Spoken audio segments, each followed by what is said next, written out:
ഈശോയിൽ ഏറ്റവും പ്രിയപ്പെട്ട സഹോദരി സഹോദരന്മാരെ, നിങ്ങൾക്കെല്ലാവർക്കും ക്രിസ്മസിൻ്റെ പുതുവത്സരത്തിൻ്റെ മംഗളങ്ങൾ ഏറ്റവും സ്നേഹത്തോടെ ആശംസിക്കുന്നു. ദൈവം നിങ്ങളെല്ലാവരെയും അനുഗ്രഹിക്കട്ടെ എന്ന് പ്രാർത്ഥിക്കുന്നു.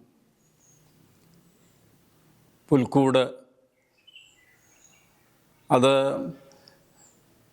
മുഴുവൻ ജനത്തിനു വേണ്ടിയിട്ടുള്ള ഒന്നാണ്. ആ പുൽക്കൂട്ടിലേക്ക് നമ്മൾ ചെല്ലുമ്പോൾ ഒരു കുഞ്ഞി പൈതൽ അവിടെ കൈ ചുരുട്ടി കൈകാലടിച്ച് നിലത്ത് കിടക്കുന്നത് കാണുന്നില്ലേ? ആ ചുരുട്ടിപ്പിടിച്ചിരിക്കുന്ന കൈകളിൽ ത്രിലോകങ്ങൾക്ക് വേണ്ടതെല്ലാം ഉണ്ട്. അതാണ് ഞാൻ വിചാരിക്കുന്നത്. എല്ലാ മനുഷ്യർക്കും ആവശ്യമായിട്ടുള്ളതെല്ലാം ആ ചുരുട്ടിപ്പിടിച്ച കൈകളിൽ ഉണ്ട്. നിങ്ങൾ കൈ നീട്ടൂ, ആ കൈ തുറന്ന് നിങ്ങൾക്ക് വലിയ സമ്മാനം ഉണ്ണി യേശു മിശിഹ കർത്താവ് നമുക്ക് തരും.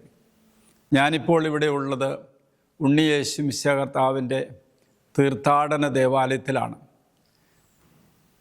ഉണ്ണിയേശുവിൻ്റെ ഈ തീർത്ഥാടന ദേവാലയത്തിൽ നിന്നും നിങ്ങൾക്ക് നൽകുന്ന എല്ലാ അനുഗ്രഹങ്ങളും അഭിഷേകത്തിനും വിടുതലിനും കൃപയ്ക്കുമെല്ലാം നന്ദി പറയുന്നു.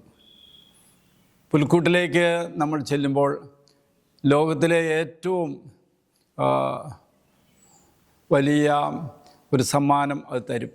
എന്താണെന്നറിയാം സമ്മാനം? ആ സമ്മാനം നിങ്ങളുടെ ഓരോരുത്തരുടെയും കൈകളിലേക്ക് ചെറുതായിരിക്കുന്ന ആ പുൽക്കൂട്ടിലേക്ക് നമ്മൾ ചെല്ലുമ്പോൾ നമ്മളെ വലിയവരാക്കുന്ന തിരുനാളാണ് ഈ ക്രിസ്മസ്. നമ്മളെ വലിയവരാക്കുന്ന തിരുനാൾ. പുൽക്കൂട്ടിലെ ഈശോ നമുക്ക് അതാണ് തരുന്നത്, നമ്മളെ വലിയവരാക്കും. ഈ വലിയവരാക്കാൻ നമ്മൾ അവിടെ ചെല്ലണ്ടേ? അത് നമുക്ക് വേഗം അങ്ങോട്ട് ചെല്ലാം. പുൽക്കൂടെന്ന് പറയുന്നത് 3 സവിശേഷതകളുള്ള സ്ഥലമാണ്. ആ സവിശേഷതകൾ എന്ന് പറയുന്നത് അതൊരു ആലയമാണ്. ലോകത്തിലെ ഏറ്റവും വലിയ ആലയമാണ് പുൽക്കൂട്. ദൈവം പിറന്ന സ്ഥലം ദൈവാലയമാണ്. അതല്ലേ? ലോകത്തിലെ ഏറ്റവും വലിയ ആലയമാണ്, ദൈവാലയമാണ്. ആദ്യത്തെ ആലയമാണ് പുൽക്കൂട്. രണ്ടാമത് അതൊരു ആതുരാലയമാണ്. എല്ലാവരെയും സുഖപ്പെടുത്തുന്ന ഇടമാണ് അത്. മൂന്നാമത്തേത് അത് ഒരു വിദ്യാലയമാണ്. കടന്നു ചെല്ലുന്നവരെയെല്ലാം എളിമയോടെ വിദ്യ അഭ്യസിപ്പിക്കുന്ന സ്ഥലം.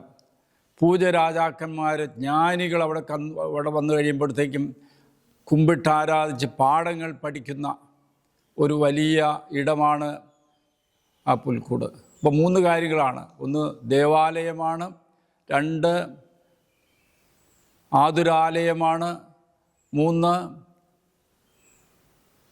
വിദ്യാലയമാണ്. ഈ 3 കാര്യങ്ങളും നമുക്ക് അവിടെ നിന്നും പഠിച്ചെടുക്കാനായിട്ട് പറ്റും.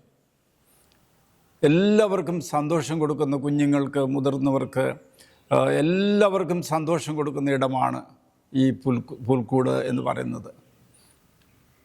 നിങ്ങൾക്ക് എല്ലാവർക്കും ആശംസകൾ നേരുന്നു. ദൈവം അനുഗ്രഹിക്കട്ടെ.